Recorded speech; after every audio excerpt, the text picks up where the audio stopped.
That was easy.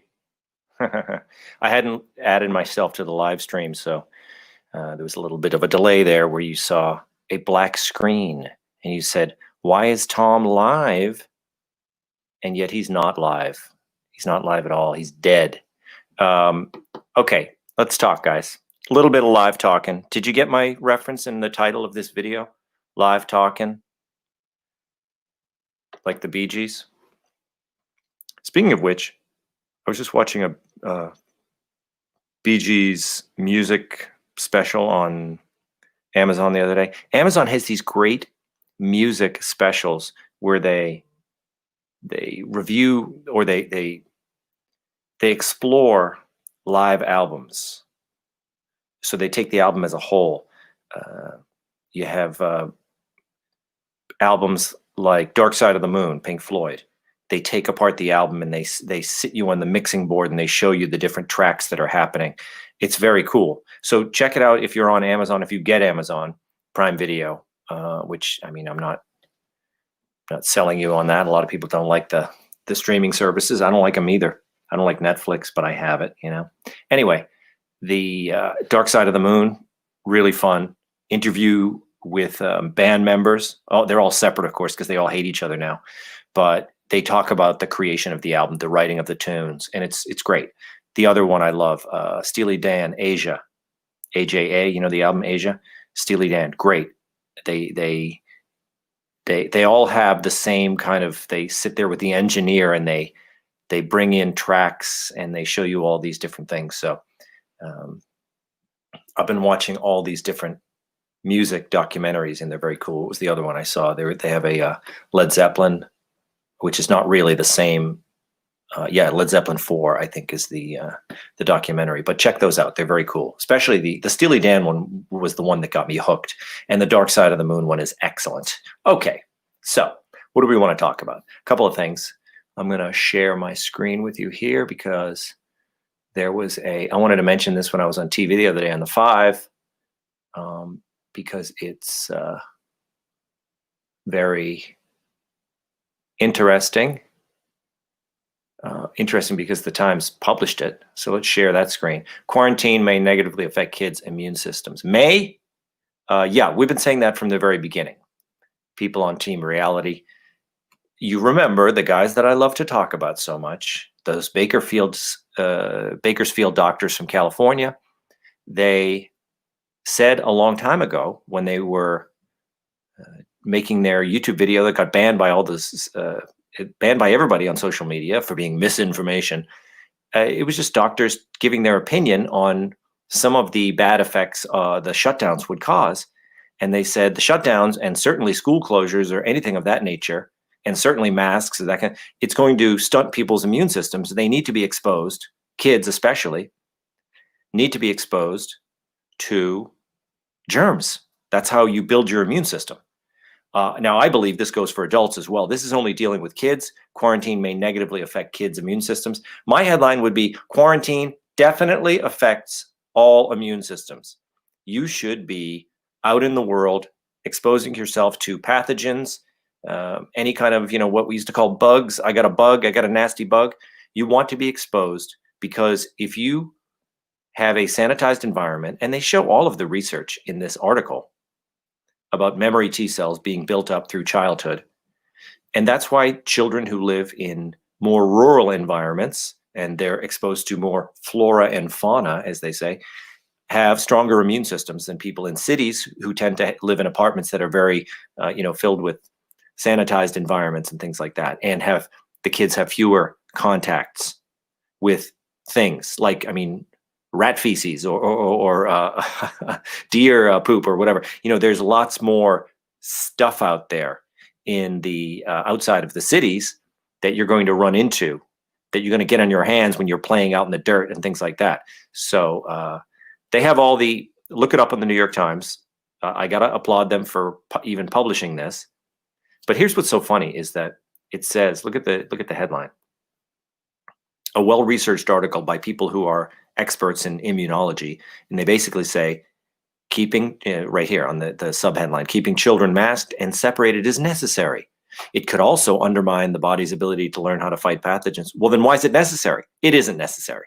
The reason is, in order to get published in the New York Times, and I know I just said kudos on them for publishing this, in order to put it in the paper, Donna Farber and Thomas Connors, I'm sure, couldn't get by the editors without saying, but mask it up. Mask it up. Keeping children masked and separated is necessary, it says. And then they go on to prove why keeping children masked and separated hurts their immune systems. So, of course, it's not necessary. It's not necessary at all. In fact, it's frowned upon in my book. Okay, so that's stop screen sharing. We're back to Tom Shalhoub here. How lovely. That's number one. Number two interesting thing I read today, an article by Mark Judge. Remember him? Mark Judge. You know, he's the guy who was supposedly witness to the assault by Judge Kavanaugh. Here's Mark Judge here, his famous, with his famous beret on. That's the only picture we ever see of him. And he goes on to talk about Sharyl Attkisson, former CBS reporter, and she now has her own media operation. She's an investigative reporter in the old school, or according to the old school. She's old school, okay? I'm sure you know who she is. I interviewed her a few times on the Tom Shalhoub Show on Fox News Radio, and she's fantastic, okay? So we always keep in touch with what she's doing, and I like to go to her website. She's got a show called Full Measure, and that's syndicated. She has a book, Slanted, Our Dumb, Incompetent, Dangerous, and Awful Media. And here we have Blasey Ford there, a big picture of her. And Mark Judge wrote this article. Mark Judge, who we haven't heard from since the whole Kavanaugh thing. And he goes on to say that Attkisson nails it in Slanted, but I'd like to add my own example to her list. Oh, you're not seeing this. Should I share it? I don't need to share it. You can just watch me here. Because sharing the article, you're just going to see a bunch of words fly by as I scroll through the article. So he talks about her book called Slanted, How the News Media Taught Us to Love Censorship and Hate Journalism. And the book, I want to get it, and I'd like to interview her. Perhaps she would deign to do my podcast and just come and sit and talk with me on a kind of a Zoom presentation, and we can talk about her book. But Mark Judge says, I'd like to add to her book, and he goes on to say that somebody from the Washington Post, I believe it was, she's a Washington reporter, Ruth Marcus, has a book called Brett Kavanaugh and the Conservative Takeover. Supreme Ambition, Brett Kavanaugh and the Conservative Takeover. She's a liberal writer from the Washington Post, and she claims to be a journalist herself. And she says that Blasey Ford, who never contacted Mark Judge, who was supposed a witness to this terrible attack, why didn't she ever call her? Says in the book, one possibility, Ford would call Mark Judge, remind him of what had happened, tell him to call Kavanaugh, and advise him to spare his family the ordeal, meaning that was a possibility that she would. Apparently, Blasey Ford told her this was one of the possibilities. I would call Judge, remind him of what happened. He would say, yeah, that happened. And then I would tell Kavanaugh to back out to spare his family the ordeal, quote, unquote. And then it says she dug up Judge's Twitter handle, but wasn't sure how to go about contacting him. And Judge says, wait, she dug up my Twitter handle, but wasn't sure how to go about contacting me? You might have tried my Twitter handle, the very one you were looking at, or Facebook, or all the magazines and websites that I worked for. He's a writer. So basically, he laughs at that and says, of course, she didn't want to contact him. In fact, the whole thing, which was quite obviously a lie, and even at the time, I remember when they were having the hearings, and they said, "Whoa, it's such compelling testimony." It was never compelling testimony. She was clearly not a truthful person. You could tell that from her testimony. Anybody who had any kind of honesty or common sense could see that not only did her story not appear to hold up at all, she didn't seem to be a truthful person or speaking in a truthful way. Anyone who is ever around someone who's lying would, I would think, would admit that. But of course, most people on the left had to pretend that they didn't think she looked like she was lying, even though she did. And even some people on the right, well, it's very compelling testimony, the whole thing. It was not compelling, and it was very simple to see that, what she was doing there. Now, why did she pick on Mark Judge? This is the interesting thing, that at the time, they weren't even talking about it on the panels on Fox News. We never would get into the motivations behind her obvious, reason why she would want to lie and all this stuff. And it's very obvious why she chose Mark Judge to be the witness to this non-existent assault, because Mark Judge wrote a book where he admitted being blacked out during his high school years because he drank so much. And he went to lots of different parties, and he was known for showing up at parties, drinking, and then, falling, passing out in the hallways. And so he wrote about all this. So he was obviously the perfect stooge. And I'm sure he has talked about this somewhere in his writings. But it's very obvious that he was chosen as this so-called witness to this assault because she knew his testimony that he had already given in his books that she obviously read were that he was blacked out a lot of the times and he drank a lot, just like she described. So anyway, that's that. I don't know if you've ever seen that written. Maybe we can get the comments going on tom.locals.com. And tell me if you've ever heard Mark Judge say, well, of course I was chosen because I admitted to being a blackout drunk in those years. And, I'm the perfect eyewitness because I would say, like, I was a friend of Brett Kavanaugh. It's highly possible that this happened because how do I know I was blacked out half the time at these parties? I think that's what she wanted. She wanted to have them question him. And I think he never would come forward. He never would sit for the investigators, I don't think. But in any case, it's all very interesting. Now, why did I choose this story to talk about? Because I want to talk about something else that I think is very interesting, and it's also something I don't hear talked about very much at all. Because Mark Judge mentioned Cheryl Atkinson. I pronounce it that way because when she was on my show, I was saying Atkinson. It sounded like I got her name wrong. It's not Atkinson, it's Atkinson. No N in there. In the middle. She is such an impressive media figure, and she comes from establishment media. She worked for CBS. She worked for PBS. So she worked for the legacy media people. She knew it was a very biased environment, not only biased, but she uses the term slanted. And then she went on to do her own media. Okay, I want to show you some video of one of her stories that she does on Full Measure with Cheryl Atkinson, and just talk about the visual elements of it, because I'll introduce it by saying she's establishment media. She came from CBS. She talks about the bias in that world and how journalism is very irresponsible now.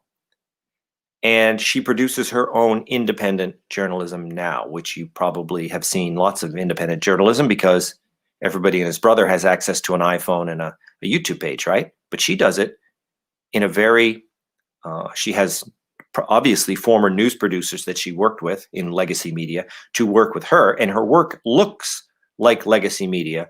So she's independent. She's essentially low budget because she's a one-woman operation, or one woman plus, a cameraman and a producer. And she produces work that looks like this. Let's take a look at it right here as I share my screen. And let's do a Chrome tab, Full Measure, and share the audio so you can see it. And let me show you this. Okay, so that's Cheryl Atkinson. She's talking with Betsy DeVos. But let's look at the video. Okay, it looks like 60 minutes, right? She's got the over-the-shoulder. She's got the studio lighting. The new rules are going to make it much harder for legitimate victims to have their cases fairly heard. Betsy DeVos in a single. I think that, it's just a false narrative. Okay, now she does the walk and talk. Secretary Betsy DeVos ordered walk the Title IX changes in the mall. 2 years ago, I made a promise to address the scourge let's of go sexual back and misconduct. I'm just going to go back and look at some other video. Title okay, here IX was originally passed in B-roll 1972. from the campuses. See, that's 1972 campus. And universities to investigate sexual misconduct. More B-roll. Now we're in the present day, and we have years the later, Steadicam footage here. Sexual assault on campus remains B-roll common of the campus. and often unreported, and the systems designed look at under this, Title the Steadicam IX shot of the broken. campus. A survey of 33 large universities. And then the graphics. So what am I doing here? There's a visual language. Let's stop sharing that. There's a visual language to news media, and what I was just showing you looked a heck of a lot like CBS Evening News, correct? They go to the location, they do an interview, they have a certain way of lighting the subjects, they do an over-the-shoulder shot, and then if they only have one camera, if they have the low budget, you learn this from broadcast news. Sometimes they just have the one camera. They do an over-the-shoulder shot just to establish the look over the shoulder, and then they shoot the entire interview from this side, and so you have, it's a way to make it look like there's a 2-camera shoot when there's really only a 1-camera shoot. You know what I'm saying? But perhaps she did. It looks like she had 2 cameras in the Betsy DeVos interview in her studio. And then you have the B-roll on the campus. You have the walk and talk. They're walking in the mall, and what they do is they do the whole interview, and then they just say, we got to do a walk and talk. We used to do this on The Daily Show, where you make it look like the evening news, where you're walking with the subject and you're just talking to them, saying nonsense talk. You're just saying, like, we need to get this shot, so we need to do the walk and talk. How are your kids? And you just talk with them, and then you do the voiceover to establish the walk and talk before the interview. I think you guys know what I'm talking about. What I'm saying is this. When I look at the Cheryl Atkinson interviews now, it seems to be and I don't want to criticize Cheryl Atkinson. She's one of the greats, okay? But she's using a visual style that came from legacy media. She's no longer legacy media. She's independent. And I almost feel like that old style, CBS, PBS, 60 Minutes, visual style has been so polluted by the legacy media that it shouldn't be used anymore. Because when I see people doing the walk and talk, first of all, I go yawn, because I'm like, this looks like CBS Evening News, boring, right? I also say, I don't really trust these people, because there's a visual style associated with 60 Minutes, used to be reputable, no longer is, right? PBS NewsHour used to be reputable, no longer is, because the media has become so off the rails that just looking at the old school visual style makes me trust what's going on in the news story less. Do you understand what I mean? Take an example of, take whatever you want. When I see 2 people talking in a YouTube shot like this, say they're doing an interview, like whoever, take your pick, whether it's like Steve Bannon on the right or Vice Media on the left. Vice Media goes out and shoots with iPhones. I mean, they have some, high-end cameras and things like that, but they have a run and gun style. They don't do you don't see Vice Media. They don't do the walk. I recently spoke with Betsy DeVos, and then like the B-roll of the campus. They don't do that. They have what I call a run and gun style, meaning they just get out there in the street and they shoot their thing, right? It looks more honest to my eye to see the run and gun style. It even would look more honest if they just shot everything with an iPhone and you just see a shaky camera, because you're like, oh, I'm out in the street with my iPhone. I'm honest, man. I'm not legacy media. So I just wonder, I'm putting this out there as an example. When you see the 60 Minutes walk and talk, when you see the soft lighting and the bookcase behind them, I mean, people, they go to broadcasting school to learn all these techniques. I feel like the media has gotten so bad. New York Times, Washington Post, CBS, ABC, public television, they no longer have any reputation to stand on. They are obviously not trustworthy media any longer, okay? So the style that they've used, to me, looks non-trustworthy. I think Cheryl Atkinson should stop using the CBS time-tested techniques. Do you agree with me? Do you agree with me? That's my question. Because it's not only beat looking to me, the walk and talk, the campus B-roll, all that stuff. It's actually less trustworthy from an emotional standpoint. I know it's just emotion, but when I look at that, I think this is no good. Like, this is so traditional. I feel I'm being manipulated, because if it looks like 60 Minutes, maybe it is like 60 Minutes, and it's not. It's just that she is I don't think I have to repeat myself. What I'm saying is that it's time to trash those old visual tropes, because we don't trust the media that went along with them. You see? I don't know if you agree with that. You know, it's kind of like, it's not just a style thing. Or maybe it is just a style thing, but it is, the style has become corrupted because the people that use that style are corrupted. Are you at this point saying, Tom, you've repeated yourself 8 times saying the same thing? I just want to make sure I'm clear about it, because I think about this a lot when I see these things. I would rather see an iPhone shot than a professional shot. I trust it more. And in the old days, you didn't trust it. You trusted it unless it looked like 60 Minutes. You said, I can't trust this. What's that guy with the Super 8 camera? I don't believe this guy. Now I believe those guys. Something to think about. All right. Just wanted to get on and say that. It's all very interesting. Got a lot of good comments here. Sorry if I don't pay attention to your comments as I go along, but this is a run and gun style. Atkinson is excellent. Her podcast is great. I agree. You do a good Adam Schiff. I agree. I do. Blasey Ford, huge liar. I do agree with that. If you want to be trusted, stop with the legacy media techniques. Good points. Good point, Froggy Styles. I agree. Oh, man. So I hope everyone's doing great. And I had a busy week this past week on Fox News. I was in there 3 times in the building. And for those of you who have Fox Nation, I got a show on Edgar Allan Poe on Fox Nation running right now. I have an upcoming special on the ugly Christmas sweater. So you can see I'm really, talk about responsible legacy journalism. I'm doing, high-end documentaries now, the history of the ugly Christmas sweater. And also I did the 5 on Friday, sat in for Greg on the 5, and I shot Gutfeld on Saturday night. We had pre-taped that on Wednesday. So lots of Fox last week. And also, so that's in essence why I haven't done any stuff live from the basement, but this is getting me off on a good foot. I got some good podcasts coming up. I've been sending emails to some special people to do some of the podcasts.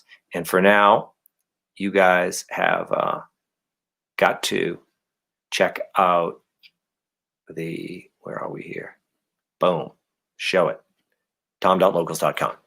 Tom.locals.com is a great little community. I'm really loving how it's turning out. There's people over there. You can go check it out. You don't have to join, but then there's a little thing where you can be a full member of it. So you just have to put a little, like a little little monthly donation, and then you can be part of the team that gets to comment on the site and post things. I love having the fans on the site post, because we've created a cool, high energy community there, and there's no trolls, because if you're a troll and a jerk and you're leaving negative comments and everything, I'll just cancel you're off. We kick you off in a way that you really can't do on YouTube or Facebook or all these other things. So check it out. tom.locals.com. It's a great site, and I would love to see you there, and I would love to talk to you, but I don't have to talk to you. You can just go there and lurk. Like I said, this is not a money grubbing operation, but in order to join it, I want to have people have a bit of skin in the game. So the membership comes with the privileges of posting and leaving messages and all that stuff. So it is in the name of, not the name of profit, obviously, because I'm not making that much money on there. It's just kind of paying for itself. But the idea is community. We're trying to create a little fun community over there. So that's cool. All right, guys. Until then, I'm so glad we had this.